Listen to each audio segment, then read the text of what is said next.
Have you seen pictures of my dog on Instagram?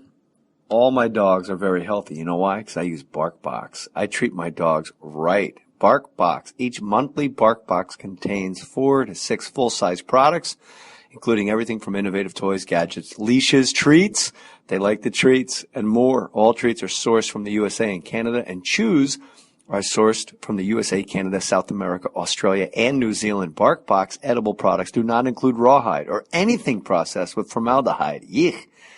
No way, not BarkBox. Minimal processing, no glycerin whenever possible, wheat, gluten, soy, corn, filler-free whenever possible, organic whenever possible. Keep your dogs healthy.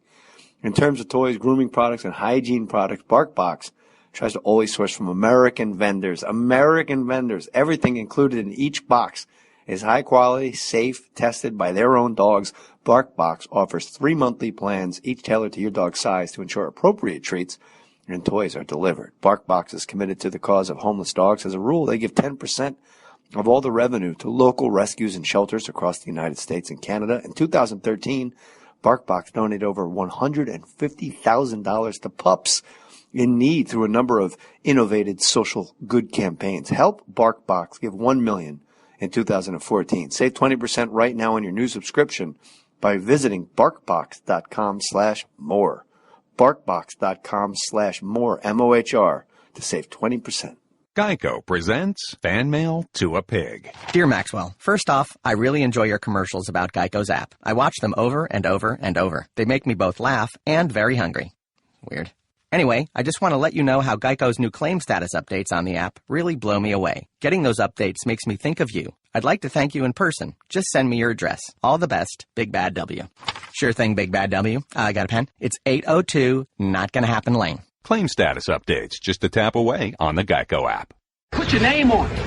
Just put your name on it. That's all I say. Be a man or a woman. Put your name on it. Well, I'd like to hear about it, potheads. How the fuck you gonna know how to be great if you don't study greatness? Look at the game tape. Donuts. If you want a battle, it's either that you will or you won't. You know, you're not a bad-looking man, Mr. Gals. But you are, Blanche. You are in that chair. There's something wrong with us. Something very, very wrong with us. Hey, man.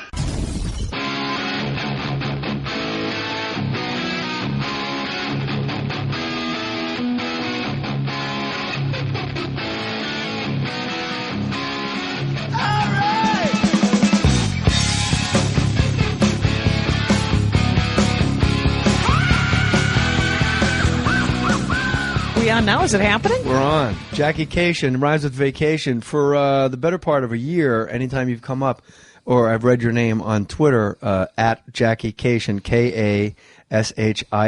Nice. I always thought of Jackie Kashian. Sure. Making you Armenian and maybe a little more interesting. A little more interesting. Always. Here's a Twitter joke that I get at least 3 times a month. Are you related to the Kardashians? And I was like, No, I'm not. Thanks for playing. Why don't you tweet them? Yes. What do you need to know? What do you need to know? Yeah. You looking for you looking for some ass implants? Be what can honest. I do for you? Do you watch the Kardashians? I do not. Never? I do not watch any reality television because I'm already I already know people that are making terrible life choices. I can't possibly watch any sort of. What do I need to watch these clowns for? I can't do it. I got an uncle I keep an eye on. Exactly. I'm related to all kinds of people that are making bad life decisions. Have you seen Hoarders? Yeah. I accidentally saw that. Accidentally? Yeah. Because, you're flipping channels and then you're like, why is that person living in a pile of garbage? And here's what I want them to do with Hoarders. More importantly, why does that pile of garbage have windows? And why is it moving? Why is there a person under there? Yeah. And I want them to find a hoarder, kidnap them, burn their home to the ground, find them actual help, and film none of it. It used to be called social services. I'm a fan. The sad thing is, Jackie Kashian, is that I think the Learning Channel and A&E work at a much faster clip than social services and government They will bureaucracies. find you faster. They're like, oh, look at that mess. Let's quickly. My wife writes film that. Probably about half of my stand-up. Yeah? And she said... hoarders, in any hoarder's house, there's Christmas decorations and like old birthday cards. Mm-hmm. The people with the least to celebrate, they hoard the most celebratory items. Yeah. Like, oh, here's some more ornaments. And it's all, no, don't. That's my St. Patrick's Day stuff. Yeah, you can't move that. We can't put it up. I had Matt Paxton, who's one of the guys that goes and cleans everything up from Hoarders On a couple times. Okay. And he said if you burn it down, they'll just go right they'll just repack. It's like a gold mine for them because they get to build from scratch. Right, now they can save new wrappers from McDonald's because they're very important because it was the lunch he had with Jay Mohr, and he's like, "Oh my gosh, I got to save this wrapper." That would be the best. Matty Boy's got a few Burger King wrappers at his house because we ate together. Yeah, I was just thinking my favorite Burger King wrapper is MC Big Mac. Wow, that's a McDonald's MC Big Mac. MC Big Mac. Wouldn't it be MC Whopper? Something Royale. MC Whopper Jr. All right. Whopper Jr.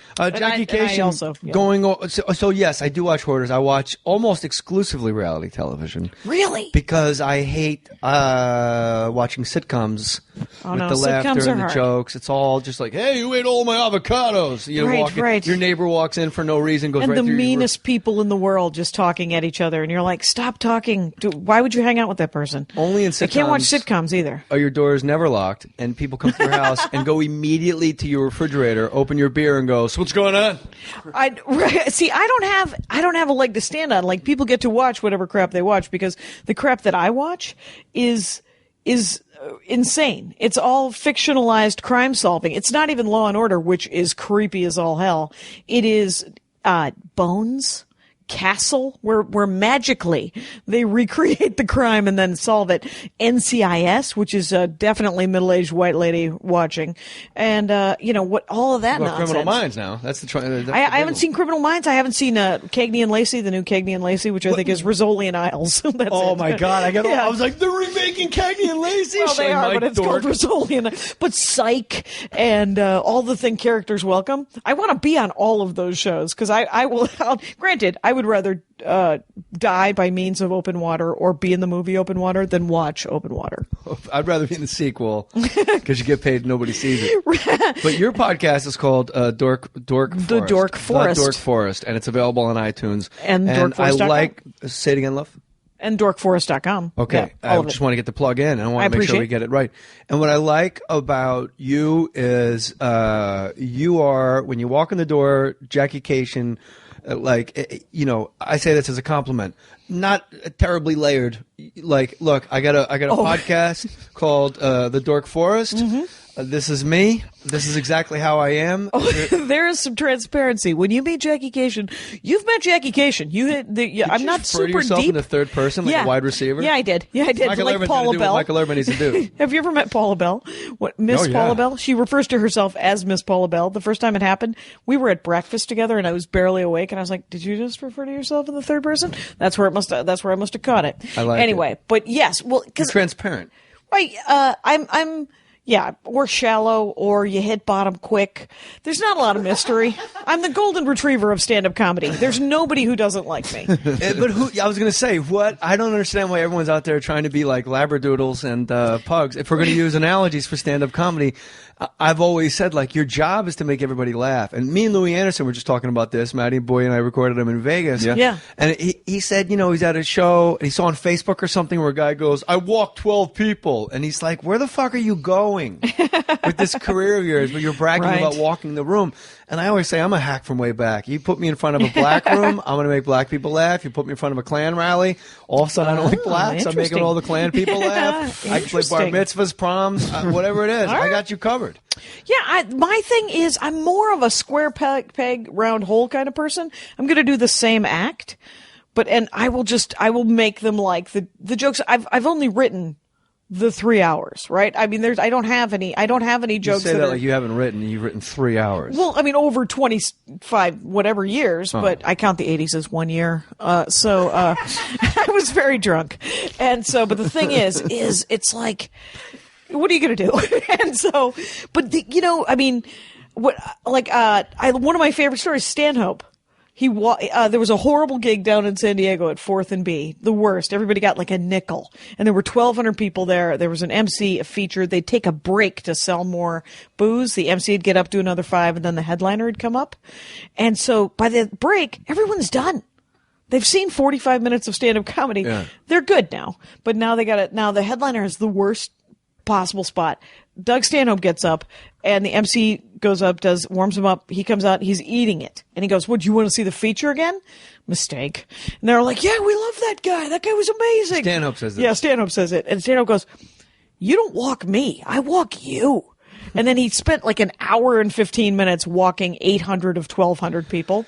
That's different. That. Yeah, that's different entirely than somebody celebrating. You're not the reason they've assembled. Yes. Exactly. It's not like come see Doug Stanhope at this theater and then you walk people from your own theater. Yes. My favorite Paula Bell, going back to Paula Bell, we used to do at the Laugh Factory. We used to see her all the time.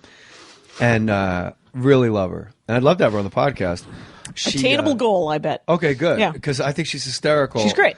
And I remember once she was eating it at the Laugh Factory, which is hard to do. Like, it's a weird night. Hilarious to watch if you know somebody's funny. And especially when you're as funny as Paula Bell, and her whole act is like super aggressive and like really upfront type A personality, and she's not getting laughs, and then she just looks to the back of the room and she goes, "Is my pimp still here?" I told that motherfucker to drive the car around. I'm waiting up here for 15 minutes making you drunk motherfuckers laugh. Is my pimp still here? Get his ass on up here. She's the best. That is, is my pimp still here? That's because she wanted to yell at him for booking her at the Laugh Factory on a night where nobody was laughing. Oh, I didn't get that second part. I just went with, I would rather be turning tricks on the street than standing on this stage for you dumbasses. That's it. That's what I thought it was. But that's all great. That's all hilarious. That's why I like talking. I love talking comedy with comics because, like, I didn't even think the way you thought, and you didn't think the way I thought, and we're both right. We are both right. They always say comedy's subjective. I'm like, no, actually, it's not. It's either funny or it's not. Right. And it's what true. she said was funny. Yep. That's hilarious. Your credits, Jackie Kashian, are very ambiguous. You asked me for stuff to plug, right? Downstairs, I go, plug your dates. I'll get to the one that I know makes the most. First of all, Jackie Kashian has a new special. It's called "This Will Make an Excellent Horcrux," HORCRUX, from Harry Potter. This will make an excellent Horcrux. It's a new hour, and it's exactly what I want to do, and I'm going to ask you a lot of questions about it. Sure. $5. You can download it at allthingsrecords.com. Now, I got to explain to the listener.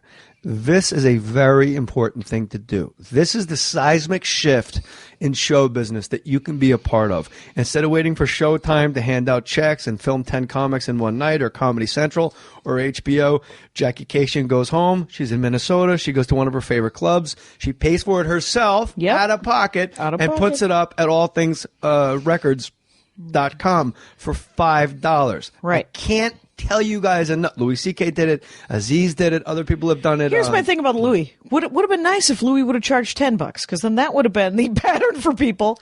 Because he's got 100,000 people buying. I got 500 people so far. It's only been out for a week, so I got hopes. I will guarantee you there'll be 500 at least from this hour. That's it. That's it. Can't guarantee this is the Jay Mohr bump. I think of you, by the way, as a slow clap jock.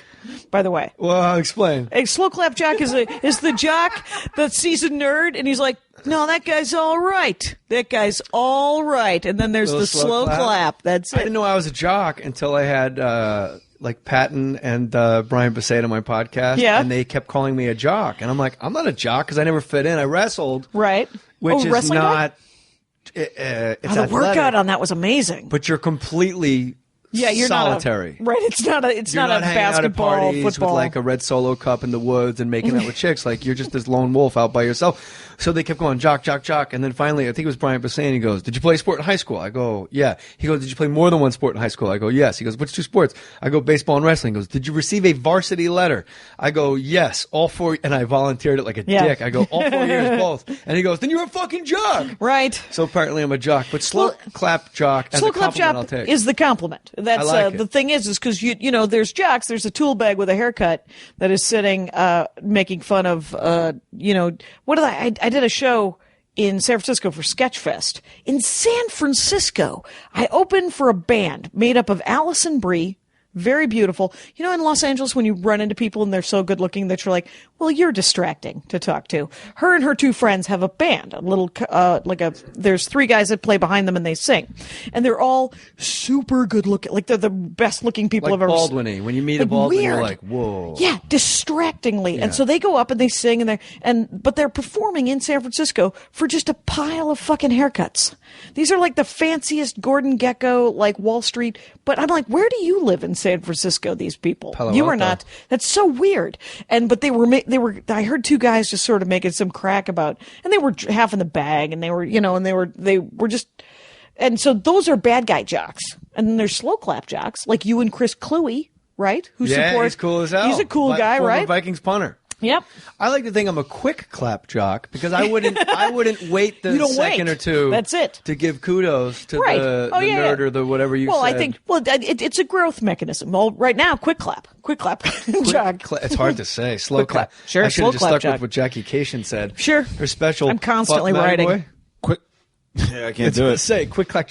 Quick clap jock. We've learned Clack. something today. Clack. More stories. It's hard to say quick and clack. jock. Quick clap. Wow, we created a tongue twister. That never happened. Everybody, high five all around. We created All right. one. Quick clap jock. And Jay Mohr will be on the Dork Forest to talk about clap words. I'm going to talk about words on the Dork Forest podcast, and that's available on iTunes. That's Jackie Kashian's podcast, the Dork Forest. But get her special.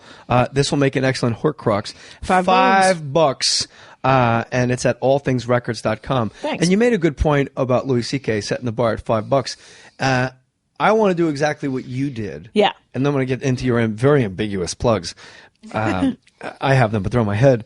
Your $5, I'm like, all right, I could film my own special, but I'll sell it for $4. And then in faux modesty, when I get interviewed, I'll say, because I'm not as good a comic as them. Oh, Jesus H. Or yes, I sell it for $6. Oh, yeah. And then in complete throw jock down. mode, I go, because I'm a better comic than they are. Yeah. I'm Which worth one's that going to get 99 more run? cents. Like, what That's would it. USA Today run with? Exactly. Trying Neither. to neither. Yeah. They just ignore us. They will. Sadly, I sent a copy of it to the Onion AV Club, which you kind of have to be a cool kid to get reviewed by the AV Club, right? Yeah. And so they haven't reviewed it, and they've had it probably a week and a half, 2 weeks. I sent it early to them. So over the weekend, I sent them an email, the guy who reviews it, and I go, "Hey, you just being nice, or you're swamped because you're not reviewing it yet?" And I'm like, "Well, maybe you didn't like it." Did he give And you if an you didn't answer? like, he hasn't. No, it's only been a day and a half, so. Would you give me both their Twitter handles? Sure, And I'll hook say, you up. Hey, why haven't you guys reviewed Jackie Kashian's special? Yes, I will. please. I'm not pay kidding them. at all. Yeah, let's do it. Yeah, will you tweet the special? I will. Yeah, you got a bajillion followers. That's why you're here. That's It's what we so do. We help funny. each other. Why don't comics help each other more? Comics do. I have gotten the greatest support, by the way, and more like Margaret Cho, Aisha Tyler, Patton tweeted it. It's Todd Berry tweeted it. Rob Delaney tweeted it. I mean, everybody. One of my best friends is Maria Bamford. I'll make her tweet it every fucking day. And she comes up on this podcast a lot. Oh, she's And awesome. Awe and reverence. Oh yeah. Nobody's writing like she is. It's amazing. And no one can do what she does. No. You know, Jerry Garcia said, "Don't be the best at what you do. Be the only one doing what you do." And Mm-hmm. I don't usually take anything the Grateful Dead says as anything other than nonsense because I don't do acid anymore and I'm not Right. dressed in a sheet. But he nailed it. And with Maria Bamford, she's and I get tweets from people from the Patton Oswalt episode like, what was the name of that girl you guys were going on and on about? Right, yeah. Maria Bamford. It is BAM And I got news for FORD. you. Say it again. BAMFORD. There you go. Bamford.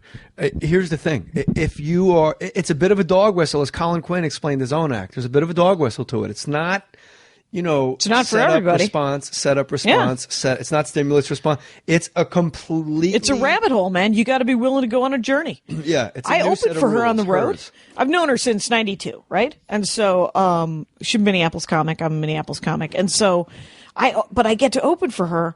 And what that does for my act is that it frees up an entire universe of anything that I wish to talk about. You get to go off the rails, right? My new special has like a crazy thing about, it's got this sexual healing joke that's ridiculous, where I couldn't, like if I was opening for, I don't know, anybody else, and if I was just like, if there were a different famous person or a different great comic that I was opening for, it would, because everybody's audience, everybody is, receptive in different ways. Right. And so her audience is like, No, put on some rabbit ears and let's chase each other around with the staple removers. Let's do this. And you're like, okay. Yeah, they've come to play, and they're probably the most mind-expanded audience you can get. I've never seen her live. I've seen her on Comedians of Comedy. Right. But you know what? Did you get to see her do any of her Arrested Development or No, Louis? because you know why? She's not on This Will Make an Excellent Horcrux, $5 download on allthingsrecords.com. And when she does, I'll be the first one in line for it, like you Jackie know what? Kashian Her is. special, which I introduced her on, she did it for her parents in her living room. All right, that's all the listener needs to know as far as how nuttily great. She set up in Nuttily front great? of her couch. there's a, and her parents are sitting there, and she's like, all right, and then I introduce her, and it's called the special, and it's going to be on Netflix. That's so let's amazing. plug her special. We've heard somebody else told us about this, right? Was it Patton? Might have been. No, it wasn't, but it was somebody else. Somebody else did tell us about this. Yeah, she's loved. And that argument about, like, women aren't funny, I'm like, no, they're funny. You just, the media focuses on the wrong two It's women just, they're every just 5 years. button-pushing banana heads is what they are. And you're like, somebody asked me... Slow clap banana heads or fast clap? Quick clap banana heads. Quick clap. They're people are constantly, hey, somebody said women aren't funny. What do you think about that? And I was like, wow, it doesn't affect me. It doesn't affect me at all, because that person, if they book a comedy club, I suppose it affects me. I guess I'll work at a different comedy club. Yeah. All I care can't- about is that you're funny. Right. Jerry Lewis, whatever. I hope it all works out for him. I hope I that don't know who hate it is. keeps him warm at night. It's a line from Red Dawn. Anyway, so, but the, Jerry Lewis, he was in The Nutty Professor, the one with Chris Jerry Rock. Lewis. Yeah, At least Jerry it's Lewis. Jared, because I sat in my reading glasses. I'm not hearing too good today. The Subway guy, right? Subway guy, Jared Lewis. Yeah, Subway. that's him. There's yoga mats in the Subway sandwiches. Yeah, they found out there's a chemical in the Subway sandwich bread. Dan Byer did it on the radio show on J Moore Sports. It was at the top 5 at 5. It was when we were playing Pyramid, and Subway sandwiches, the bread, they've discontinued their wheat bread. Really? Because there's an ingredient in it. There's no food in their food. There's the same ingredient that's used to make yoga mats. Oh, no wonder it's so fucking good. Maddie does like to go to yoga just to nibble. I wasn't going to go with good. Wouldn't have called that, man. Yeah, we're all over the place. They're actually makes sense, because their new sub of the month is called the Downward Dog. Downward Dog. Boom. You get Ladies and that. It's but you have to eat it for a half hour, and the instructor comes by and holds your hips as you eat it. These are your ambiguous credits that you gave me. Where's the ambiguous? All right, so number one, we have your special. Right. $5 download. This will make an excellent Horcrux, allthingsrecords.com. Number two, Seattle Live, parentheses, my podcast, the Dork Fest, Friday. Forest. What did I say? Fest. It is a party. I keep saying it, don't I? Yeah, you do, but it is a party. But that's why I keep saying it, because I know the Dork Forest is a festival. It is a festival. It's like Lollapalooza with dorks. Yeah. Everybody's got their own tree. And it's you close. Nice. Yeah. Seattle Live, parentheses, my podcast. Yeah, that is not clear at all. The Dork Forest, Friday, with Ken Jennings from Jeopardy. Okay, so I'm doing a live Dork Forest. I'm doing a live podcast in front of an audience. That part I got. In Seattle. Yeah. On Friday night. This very Friday, probably not going to, this may not drop before then, but if you live in Seattle, go to the Rendezvous This won't be Theater. up for like a month, just so you know. Okay. Do you have any late April dates you want to talk about? Right, sure. I'm going to Hong Kong for all of April. Oh, we'll get to that. So, Okay. first of all, is there a name of the place you're playing in Seattle, Jackie Kashian? Rendezvous? Yeah, you left that out. Yeah, I did, but I don't know if it's. You want to write it down? Scratch that out. But this will be out after the fact. Yeah, so Right, it won't so matter. It won't matter. If you want to pull up your phone and get like any late April dates, Right, then we can hang plug on. those. Let's see what's happening. But I'll talk in the meantime. April, this is number 3. She gave me a list of 3, and very I didn't know what organized. to- I understand that part. Number 3, April, Hong Kong. That's the plug. That's it. All of Hong Kong. Hey, Hong Kong, you want to see some comedy? Make sure you head on out to the new Hong Kong Improv. See Right. Jackie There's only Kashian with some of that 7 million cheese. people in Hong Kong. I'll be doing stand-up for one of them. Just one person at a time. That's what I'm Where doing. in Hong Kong did Barry Katz book this? Barry Katz did not book this. Would you like to go to Hong Kong and do some comedy for the Chinese people, It's an excellent Jackie? impression of Barry Katz, by the way. You've never been to Hong Kong? What are you talking I have about? not She's been never to been to Hong Kong. Have you ever been to Hong Kong? Who turns down Hong Kong when you... I mean, they made a cartoon about a karate dog from Hong Kong. Jackie Hong Kong Kashian Phooey. turned it down. Oh, What's the name of the place in Hong Kong? Don't know. What do you mean you don't know? No, that's the name That's how of it. people get don't know. If you live in I'm Hong playing Kong, don't know in Hong Kong. I'll put some links. I start doing stand up there. It's different venues. One in Macau, a couple of nights in Hong Kong, and it's from the 8th until the 17th, 16th, or something. And like it's that. mostly expats, Americans. Yeah, Actually, Well, card carrying Chinese people. It might be card carrying Chinese people who speak English because everyone else speaks English, and ni hao ma. That's all I got. What's that mean? It means hi. How are you? Ni hao ma. Ni hao ma. Ni hai. Ha ma. How are you? And then how is I'm good, and bu hao, not good. Not good. And then after that, I'm at Moon Tower in Austin, Texas. Okay. Yeah. Moon Tower. When is that date? This one we can sink our teeth into. Here. Yeah, this is a nice one. It's the a lot last of listeners week. in Texas. Oh, you know what? I'm a hit in Texas actually. The 23rd through the 26th of April, I am at the Moon Tower Comedy Festival in Austin, Texas. All right. And then I'm in Madison, Wisconsin, May 1st. May 1st. Let's sell this. Turn this mother out right now. May 1st, Madison, Wisconsin. I don't know if you realize this or not. Triumphant return. I was just going to say, Jackie Kashian, once again, you've left the name of the venue out of the plug. Comedy Club on State. Yeah, that's Madison, important. Wisconsin. People are just going to walk around the streets of Madison going, Jackie. Hey, Jackie. I wish there was some sort of device where they could Google it. There is. I heard this woman named Jackie's playing somewhere. Welcome to Madison. There's one comedy club in the whole town. Yeah, but, you know, people like to be Comedy spoon-fed. Club on State, Madison, Wisconsin. Stand Up Scottsdale. May 1st is Madison, at the Wisconsin. End of May. Yeah. So I'm all over the place. I'll go wherever. Everybody should just call me and I'll just come to your house. Have jokes will travel. That's it. Do you meet the people after your shows? Do you do the meet and greets? I do. I sell some merch. Me too. I'm the Larry the Cable Guy of stand-up comedy. No, I do it too, and I think it's important because, look, I say it all the time. They're not buying a T-shirt. They're buying the handshake. Yeah, they want to hang. And I had Tim Ferriss, he wrote the 4-Hour Work Week and stuff. Yeah. He said, well, you got to ask yourself, do you want to be in the T-shirt business? Right. And I said, no, you don't understand. If I do a meet and greet, or if Jackie Kashian does a meet and greet May 1st at the Comedy Club at State Street Club at Club Main Street State in Madison. Sure. And you meet the people afterwards. Yeah. You're ensuring, in theory, that these people, assuming you kill, that these people are going to want to come back and see you again. Because a lot of comics, they do their show, they hit the bricks, they're fucking out of there. They don't care. Yep. And the fans, anybody that says, by the way, my fans, they're dead to me. It makes me sick out of my mouth. Dead to me. Like, well, with my fans, no, they're fucking... I refer to other people's, like Brian Regan's fans. Yeah, Maria Bamford's that's fans. fine. But I would never say my fans are... I do call them Rangers of the Dork Forest, though. That's fine. I have Warriors. Oh, there you go. Warriors. That's awesome. Ripped off the logo for the movie. Warriors, come on, play. There's a you can't get sued for that because it's a parody law where you're able to do that. Yeah. So you do the meet and greet and you meet people, and then what's amazing is you go back 2 years later. They bring the photo from 2 years ago, and you actually remember that person because it sticks out like. Oh, yeah, I totally remember You vaguely remember it, and then you're like, no, and now I totally remember it. There's a woman in Minneapolis. She calls herself Diane the Crazy Redhead. And the reason I know her name, and I know Minneapolis. I would guess the reason you know her name is because it's Diane the Crazy Redhead. And she comes to see me every time I'm in Minneapolis, and I go there a lot because it's my home club. And That's why you know her name? And she comes and we get a picture. I know her name. Now, and she takes my picture every time. Yeah. And about 3 years ago, I was like, are you building a flip book of the aging process? She's going to kill you. What the hell is happening? She's going to kill you, and you're going to be on Bones.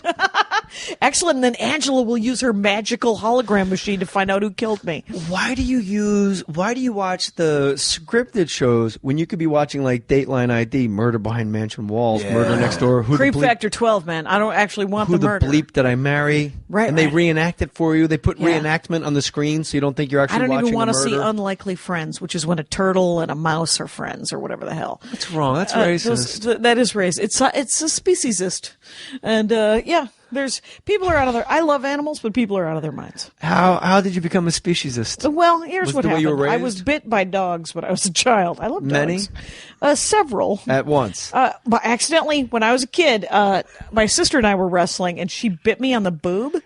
Because my sister would never fight with me. My sister and I were a year and a half apart. I think I was like 11 or 12. She was probably 13 or 14. And I was just needling her. A 14-year-old bit an 11-year-old's boob. Well, we were wrestling, and she just bit me wherever she could. Right. All right. So what? Yeah. Okay. It wasn't strategic. like, no, I want to suckle on your nipple, and I'm going to bite you. That's creepy. Strategic. And where did the dogs come in? Well, because one of the dogs, because the dog up the block, had bit me. This escalated quickly. And then my mom saw the bruise when I was changing her some damn thing, and she goes, "What the hell happened to you?" And I said, "Oh, the dog bit me," and they killed the dog. I am not the hero of this story. Anyway. No, I think you are the hero of the story because you could have said, my sister bit me, and your mom would have had your sister put down. Exactly. I didn't want to narc on Darla because it was already 2 weeks later. You saved Darla's life. I saved Darla's life because Nancy Kashian would have put her down. She would have put her down. Nancy Kashian would have had a giant refrigerator box, backed the station wagon up, put a hole in it and the exhaust pipe, and said, no, we're going to Mama's house. You've always wanted to live on a farm, haven't you? We're taking you out to the farm. Just breathe deep. Enjoy. Get the cannolis. You want to hear one of the most horrible stories about putting a dog down? My dad, when he was a kid, he had an Irish setter named Rusty. It was like his dog, like a boy and his dog. Rusty. Why was it called Rusty? I'm kidding. Because he used to take a lot of pictures of girl comics. And it was like where the red fern grows. It was like a total, that was his dog. Followed him to school, all that stuff. Tried to get on the school bus. So they put the dog down. This is like in the late 40s. They literally back like an Oldsmobile up to like a box. The old dog's like 15 years old. He needs to be put down. Yeah. This is before. Don't get on me with the tweets about that's inhumane. We know it's inhumane. It was the fucking 40s. We dropped bombs on the Japanese. Be more concerned about them. I like that you're like, no, it's going to be, I want to make this. But what about those poor dogs that were in Japan, dude? Yeah, that's what they're more. They morphed into Godzilla. Yeah, they all formed one body. Anyway, so they backed, but they didn't run over the dog. No. They put the dog in a box. They put the tailpipe of the car into the box, so the dog had to breathe like exhaust. Nobody had a gun? It's America. No. Nobody wanted to waste a bullet? They're like, no, I gotta go hunting later. I think this way, you kind of just go to sleep, and the other way, maybe there's less cleanup. Oh, maybe there's less cleanup. You want brains all over your Montclair, New Jersey driveway, and the neighbor's like, we heard a gunshot, Jack. Oh, we put old Rusty down. Had to put Rusty down. Why are you speaking in a southern accent? You're from Montclair, New Jersey. Yeah. So my father, at 8 years old, is crying his eyes out. Because he has to witness it? Who makes their kid witness such a thing? The parents in the 40s and 50s. Oh, right. And then, like a half hour goes by, they turn up the car, and they tell my dad, all right, it's okay, you're going to be okay. And they go to take Rusty out of the box to bury him. Rusty jumps out of the box and runs and tackles my dad and licks his face, like, save me, save me, save me. Yeah. Oh. Yeah. Isn't that horrible? You know why? Because you can't. A box, what is it? Like a slotted box? The air is skeeping out of it. It was from Subway made out of yoga mats. It was a cardboard box. It was permeated. On this show, Jackie. Exactly. One thing after another. Yeah, you got to shoot a dog. You can't. I'm so sorry. You really got to put the dog down, and then. Are you willing to do that? You're not going to make the dog dig its own grave like the Jews during World War II, and then have him stand in front of it and really loud, Jackie. That's an inside your head voice. Grave just to let him know how serious I was, but then I wouldn't kill him. But I would just show him the grave that he dug and go, just never shit. Are we going to go terrible animal stories? You know what? I would do is I would just wait till the dumbass dog dug a fucking hole, burying some shit, and push him in. And then I'd go, you know what, dude? That's it. That's it. That's the last fucking time you dig up my grass. What if your dogs don't dig? My dogs have never dug. And then you just stick your leg out so he trips and falls into it. I would get a dog playing Dig Dug. Yeah. The video game. You can only say that as Colin Quinn. Get a dog playing Dig Dug at the local arcade and blow his brains out. That's actually a good facial use of Colin Quinn's face. Yeah, it's giving me wrinkles. See all these wrinkles right here? It's all just from doing Harvey Keitel and Colin Quinn. Do you have a horrible animal story? Oh, because when I was a kid, I wanted to be Tarzan's boy. Yep, that's something. And that's not something. But when I was a small child, I wanted to live off the land. And my parents explained to me that we lived in a suburb and we had grocery stores and it was fine. But I was like, no, I want to live off the land. Because my town used to be a really small town. And my dad told me when he was a kid, he had a trap line. And I was like, will you teach me how to trap rabbits and help me make a hat? And, oh yeah, Dan Frontier. And, so, Jackie Kashian, Dan Frontier. So it was the summer and I was like, will you teach me how to do that? And he's like, yeah, but we can't do it in the summer. Rabbits have worms. It's not going to happen. So he thinks I'm going to forget. So then all of a sudden it's winter and I'm like, hey, you said you were going to, and he was like, oh, I did, didn't I? All right, well, track the rabbits. Find out where the rabbits are going in between the Klump's yard and the Grubschmidt's yard, and find out, where those are our neighbors' names. Moggs, and the Grubschmidts. Didn't they write Wild Thing? And then, wow, that's a lot of, the Shablowskis lived across the street. Annie, Chris, and Nikki. Anyway, but the thing is everybody's 100 years old now. But so I track the rabbits. Then I say to my dad one night, we're watching TV. I'm lying underneath the coffee table. I'm 9 years old. The bite on your boob? No, this is pre-bite boob. Pre-boobs. And, so I said, Dad, you're going to do this? I marked where they are. And he was like, okay. So he shows me how to make a simple wire loop. And then, so we make 3 of them. We put them on the kitchen table so that I can place them the next day. And then we're watching TV. He pokes me with his, like how, men in the 70s would wear those nylon socks that were kind of sheer but black. Yeah. That's all he wore. And I just remember him poking me with his toe going, hey, what are you going to do?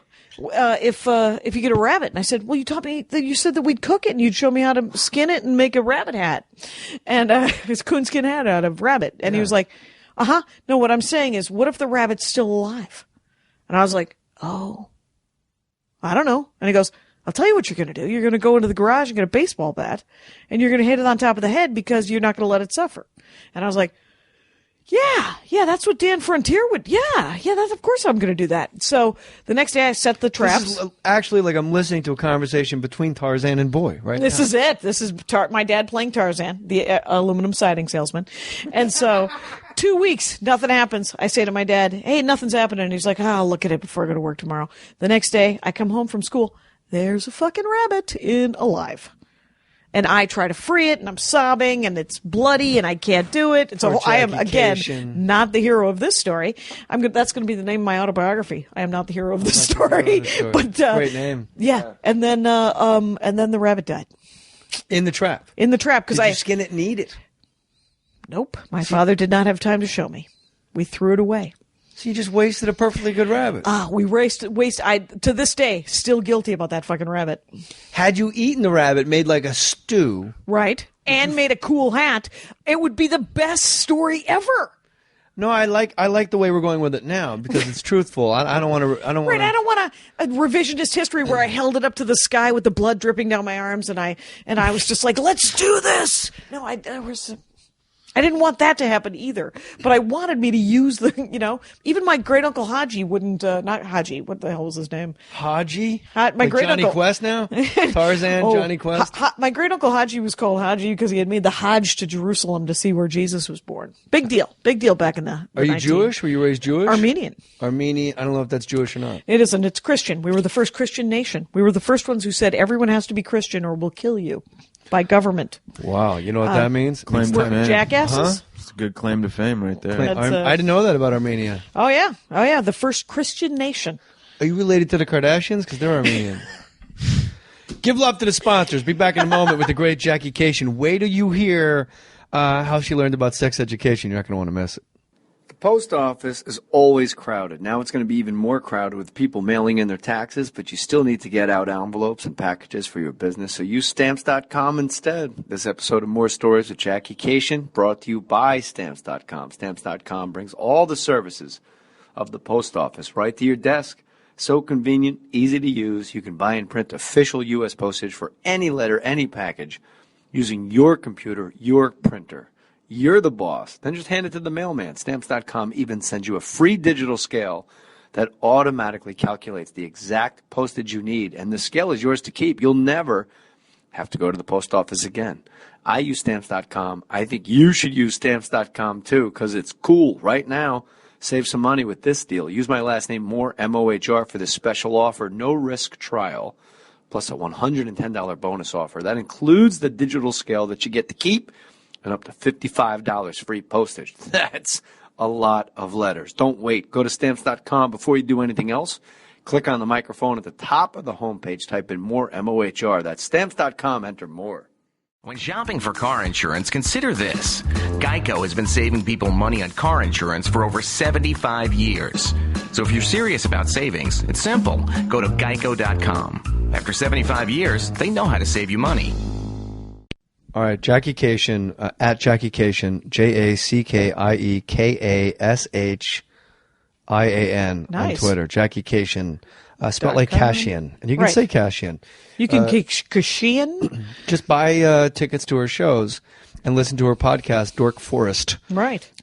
Here's the deal. When I first learned about sex ed, my mom tried to tell me, which was mortifying.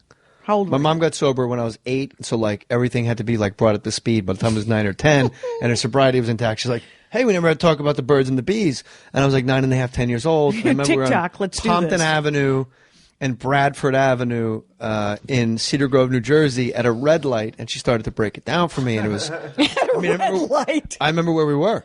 Yeah, she's going to give me the Reader's Digest version. But in public school in New Jersey, we all knew you got pregnant by peeing in someone's butt. Like right. And when you do a blowjob is when you blow on a vagina. That's a blowjob. Right. Like, I was up to speed. Right. Dad pees in mom's butt. Then you go to the hospital when they call and they go, "Come pick up your baby. It's ready," like a pizza, really.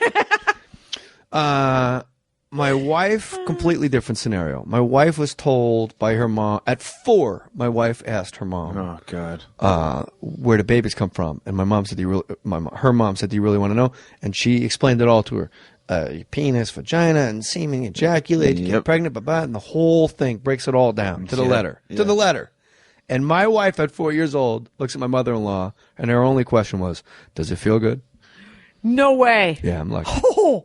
How about you, Maddie? How'd you find out? Very similar. We have the same mother. Yeah, I married his sister. I married his mother. Oh, really? No, I married his sister, yeah. Oh, my gosh. So, yeah, it was... So your mom gave... we didn't get into this, Maddie boy. She broke it down for you? Yeah. You want to just plead the fifth on this one? No, I mean, she my mom. For those of you that don't, she's very open about that kind of stuff. And sure. She teaches sex to children. Yeah, on the playground. Yeah. She's very open about it, and she does not shy away from certain words, and it's all very medical. Was it medical or was it I don't think slangy? She was saying cock. Right. It was like cock. Bury that shit. What's happening? Bury. Go to the hilt. Go to the hilt. Dig a hole. Push the dog into it, Maddie. Jackie's is the best that I've heard. I don't know. I was okay. So my mom died when I was 7. I didn't kill her. My father immediately remarried. Rabbit trap. Motorcycle accident, but we're very proud it was a Harley Davidson because I'm from Milwaukee. What else do you want to know if you're going to see Jackie Kashian do stand-up comedy? Her mom rode a Harley, for fuck's sake. Yes, and then fell off of it. That's all right. She lived. She had children. She didn't live. No, I mean, she lived a life. Oh, yeah, she lived. She died at the age of 33, 6. 33 is young. Jesus Christ. The age of Christ. Coincidence? Yes. She was not very good at it, the parenting. Anyway, she gave it a shot. She gave it a shot.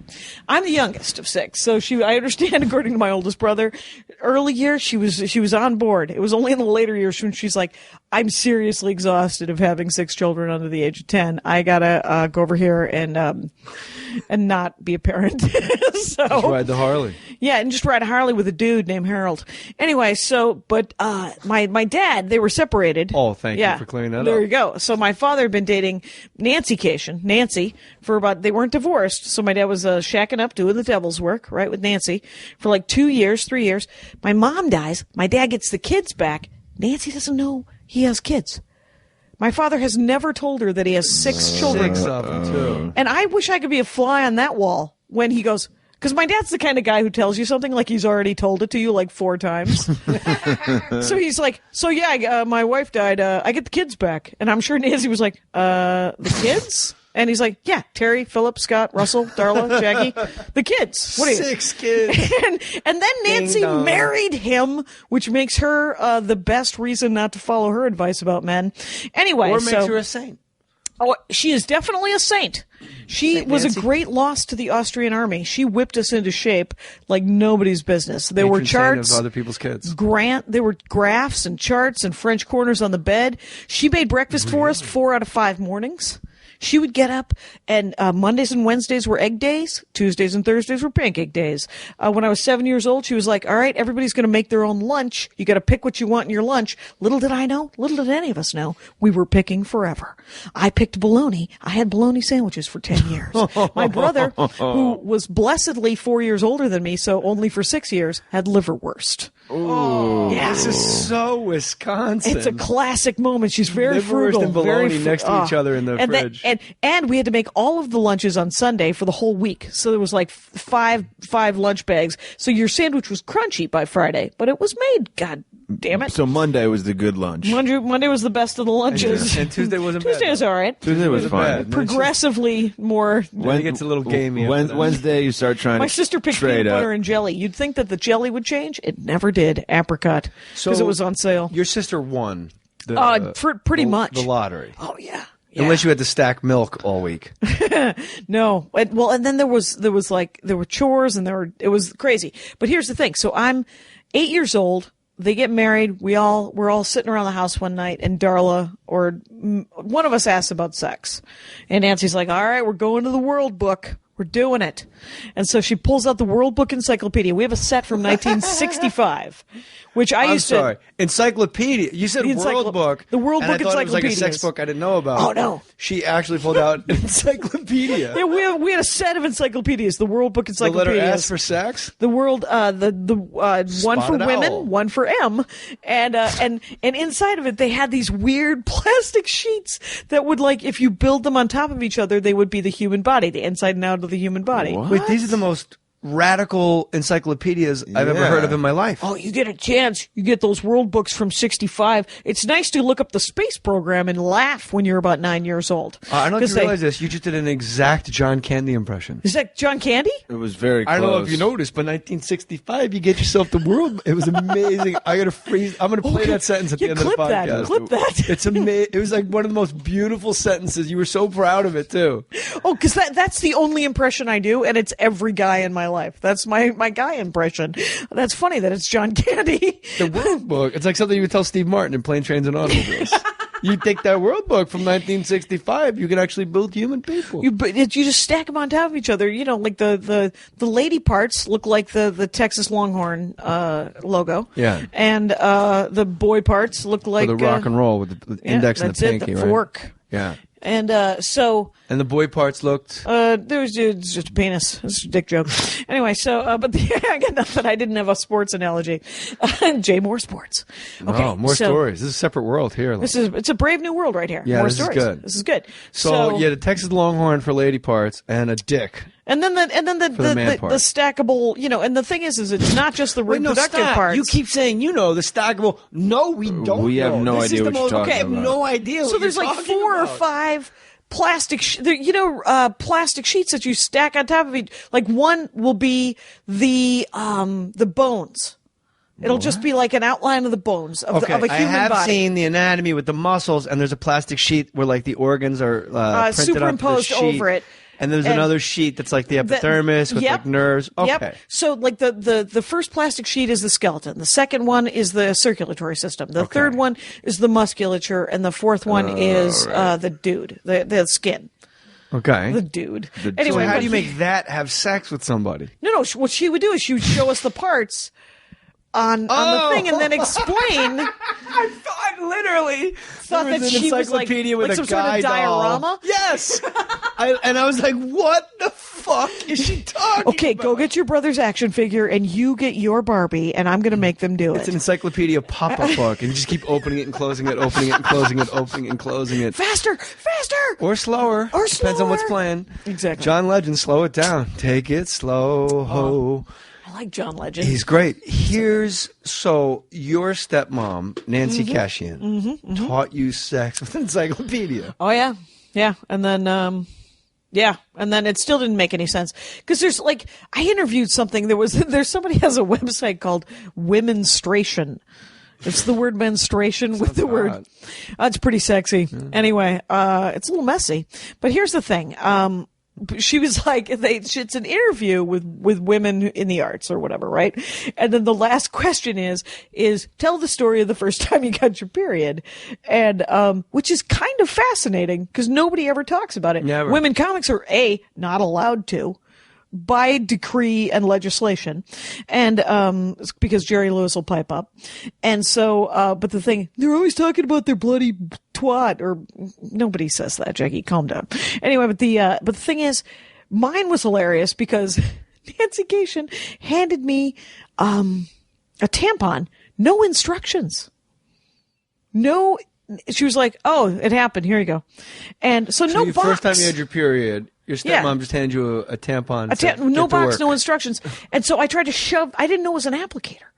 I tried to shove it all up my 12-year-old, 13-year-old body. And I was like, it hurts. I can't. And she was like, Jesus, here's a pad. Jesus.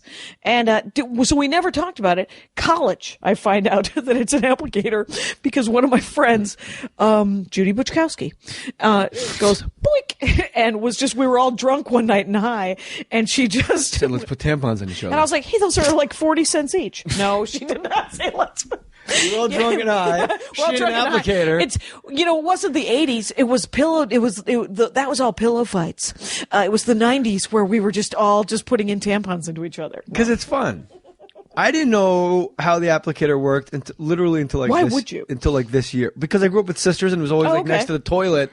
Right. And you'd see the box with the applicator and like arrows. Yeah. And I just thought you just put it all in there. That's what. But apparently it's like if you're on a lunar module, you can jettison the limb, hit a button, boom, and you get rid of that rocket, and it goes. You get rid of the exoskeleton that's going to cut you in half and count the rings. Yeah. You don't want the plastic applicator in inside of you like a crazy person. No, I learned about it at a very young age because a girl taught me that you use the applicator as a pipe. Smoke marijuana.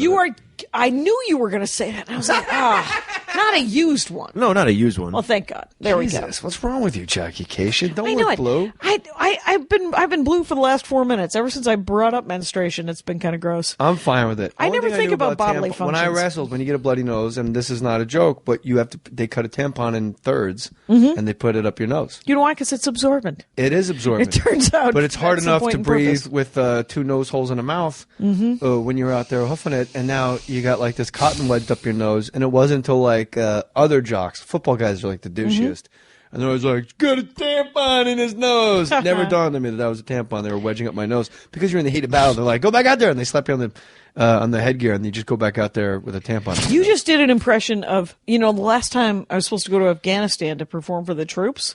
We couldn't go because they killed bin Laden the week before we were supposed to go. So we ended up doing a tour of like Africa and the Middle East and all these other ones. And I went with April Macy, who is the nicest woman on the planet. And some sort of like a douchebag magnet to some extent, because there's I swear to God, The actress? April Macy is stand-up comic. Who am I thinking of? I don't know. I'm sorry. That's okay. Don't worry about it. But she's very pretty. She's very pretty. That's why I don't know her. But the thing is, Macy Gray I was thinking of. Oh, Macy Gray. Yeah. But the thing is like this encourages let's play hacky sack and let's hang out. Let's talk about movies and video games. And not the gentlemen are not been into this. Some gentlemen have been into this. You've had sex with guys? I've had sex with gentlemen, yes. You're married? And I am married to a fella. Do it? We do it. We do it occasionally. It's nice.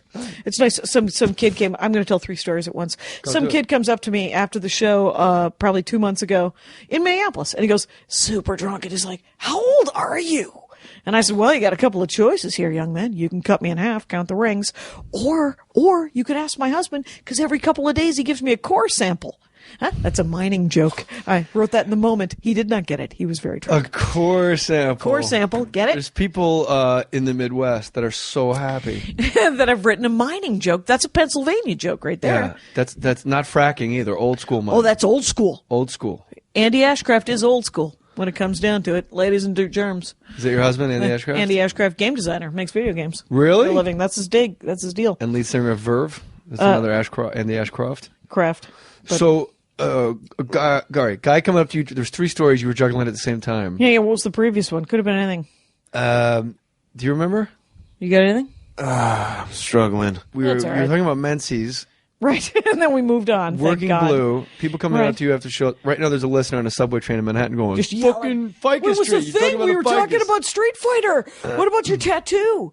I don't have a tattoo. I can tell you that story, which is a good one. I realized Afghanistan. recently, it was Afghanistan. Oh, I know. I sound like Oh yeah, you that. sounded like there would be like she was like a tool bag magnet. It was amazing. Like 99% of the men and women that I met while performing for the troops were genuinely people who just wanted to be of service, which confused me, even though it is called the service. And but they were the nicest people. They were psyched to see us, of course, and we were just breaking up, trying to break up their day and make it better. But for some reason, April Macy would meet these guys who would be like, I am winning the war by myself. You are not safe unless you are with me. Do you want to feel my muscle? I mean, nobody likes that guy. Nobody. The guy standing next to him is like, yeah, that's Bill. Don't worry about Bill. Just brush him off. No, he's not a bad guy. He's just sounds like, he's just that guy. He's that guy. He's just like, That's always the guy I found in my travels. Completely sunburned face, perfectly white, where the Oakley wraparound sunglasses go across his eyes. He falls asleep without sunscreen in Vegas, and it's 110. He's beat red. He's in your show. Oh, God dang it. Kiss me on my Irish shirt in August. Right, he was just like, that's where I keep my vagina with an arrow going to the left. It ain't a gun, it's a generator for the love machine. Hey, you're pretty funny, man. You funny? You got a joke? Why don't you tell me a joke? That's not how it works. That's what Maria always, whenever she talks about in her neighborhood, some little kid was like, my mom told me that you were a comedian. Tell me a joke. And she's like, that's not how it works. And she's like, well, you're a comedian, but you don't have any jokes. And she's like, talk to my manager. He'll explain it. And I would say, my mom said you're a comedian. Tell me a joke. And I would say, that's because your mom's an alcoholic, and that's why she drinks in the garage. That's why you don't see her drinking. There's the joke. Because it's always in the garage. Go home with that. And that's why there's red Solo cups in your house, because your mom's an alcoholic. And she cheats on your father. Why the hating on the Solo cups? You put soda in that juice. I said it twice, didn't I, in this podcast? Red Solo cups. Sponsored by Solo. Welcome to More Stories. Oh, that's a lot of money in the Solo company. Oh, the Solo Jackie Kashian, I want to film a special. Yeah. I'm at the Fox Theater in Bakersfield May 10th, and I thought that'd be a really fun place. Bakersfield. That's a good place. May 10th? May 10th. Is there enough time from this moment?